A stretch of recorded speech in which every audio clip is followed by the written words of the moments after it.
ମୋତେ କିଛି କହିବାକୁ ସୁଯୋଗ ମିଳିଥିବାରୁ ମୁଁ ନିଜକୁ ଧନ୍ୟ ମନେ କରୁଛି ଏବଂ ମୋର ସମସ୍ତ ଶିକ୍ଷକ ଶିକ୍ଷୟିତ୍ରୀ ମୋତେ ଏହି ସୁଯୋଗ ଦେଇଥିବାରୁ ମୁଁ ତାଙ୍କୁ ଧନ୍ୟବାଦ ଜ୍ଞାପନ କରୁଛି। ବିଜ୍ଞାନର ଅର୍ଥ ବୈଜ୍ଞାନିକ ସିଦ୍ଧାନ୍ତ ଓ ପ୍ରମାଣ। ଆଧୁନିକ ଯୁଗ ହେଉଛି ବିଜ୍ଞାନର ଯୁଗ। ବିଜ୍ଞାନ ମାଧ୍ୟମରେ ମଣିଷ ପ୍ରକୃତିକୁ ଜୟ କରିପାରୁଛି। ବିଜ୍ଞାନ ଯୋଗୁଁ ମନୁଷ୍ୟ ପ୍ରାଚୀନ ପ୍ରସ୍ତର ଯୁଗରୁ ବର୍ତ୍ତମାନର ପ୍ରସ୍ତର ଯୁଗରେ ପହଞ୍ଚିଛି।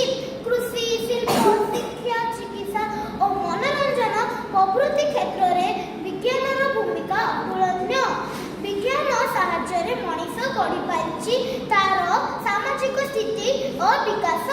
ଆଧୁନିକ ସଭ୍ୟତା ଯେ ବିଜ୍ଞାନର ଦାନ, ଏହା କହିଲେ ଅତ୍ୟୁକ୍ତି ହେବ ନାହିଁ। ସାଇକେଲ, ମୋଟର ସାଇକେଲ, ଜାହାଜ, ଉଡ଼ାଜାହାଜ, ରେଳଗାଡ଼ି ପ୍ରଭୃତି ଗମନାଗମନରେ ଆମର କ୍ଳାନ୍ତି ଦୂର କରି ସମୟ ବଞ୍ଚାଇ ପାରିଛି।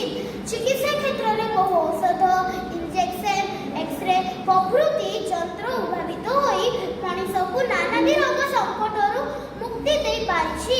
ସ୍ୱାସ୍ଥ୍ୟ ବିଷୟରେ ନାନାଦି ଗବେଷଣା କରାଯାଇ ମଣିଷକୁ ଦୀର୍ଘାୟୁ କରିବାର ଉପାୟମାନ ଆବିଷ୍କୃତ ହୋଇପାରିଛି। ମଣିଷ ଜ୍ଞାନ ଓ ବିଜ୍ଞାନର ବିକାଶ ଦ୍ୱାରା ମୁଦ୍ରଣ ଯନ୍ତ୍ରର ବ୍ୟବହାର ହୋଇପାରିଛି। ଆଜିର ବିଜ୍ଞାନ ଗ୍ରହ ଗ୍ରହାନ୍ତକୁ ଯାତ୍ରା କରିବାର ପଥ ଉନ୍ମୁକ୍ତ କରିଛି।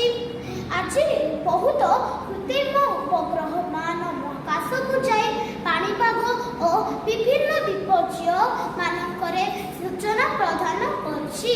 ବିଜ୍ଞାନ ପରି ଆମର ଉପକାରୀ ବନ୍ଧୁ ଆଉ ବୋଧହୁଏ କେହି ନାହିଁ।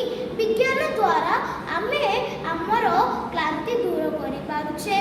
ନାନାଦି ନଦୀବନ୍ଧ ଯୋଜନା ମାନ ଗଢ଼ାଯାଇ କୃଷି ଓ ଶିଳ୍ପ କ୍ଷେତ୍ର ସମୃଦ୍ଧ ହୋଇ ଉଠିଛି।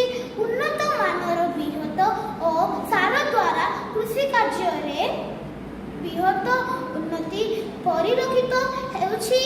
ଦୈନନ୍ଦିନ ଜୀବନ କାର୍ଯ୍ୟରେ ଗଢ଼ିଯାଇଛି କୃଷି ଓ ଶିଳ୍ପ କ୍ଷେତ୍ରର ଅବଦାନ ଅବିସ୍ମରଣୀୟ।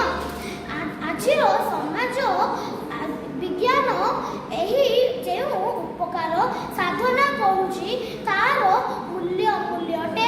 ତାହା ହେଉଛି ମଣିଷର ସୁସ୍ଥ ମାନସିକତାର ପ୍ରମାଣ। ମନୁଷ୍ୟର ସମସ୍ତ ମଙ୍ଗଳ ପାଇଁ ବିଜ୍ଞାନର ଅବଦାନ ଅତୁଳନୀୟ। ଜନ୍ମଠାରୁ ମୃତ୍ୟୁ ପର୍ଯ୍ୟନ୍ତ ପ୍ରତି କ୍ଷେତ୍ରରେ ବିଜ୍ଞାନ ମଣିଷର ଆବଶ୍ୟକତା ପୂରଣ କରୁଛି। ଯଦି ବିଜ୍ଞାନ ମଣିଷ ଠିକ୍ ଉପଯୋଗ କରେ ତାହେଲେ ବିଜ୍ଞାନ ମଣିଷର ପରମ ମିତ୍ର ହେବ। ଯଦି ମଣିଷ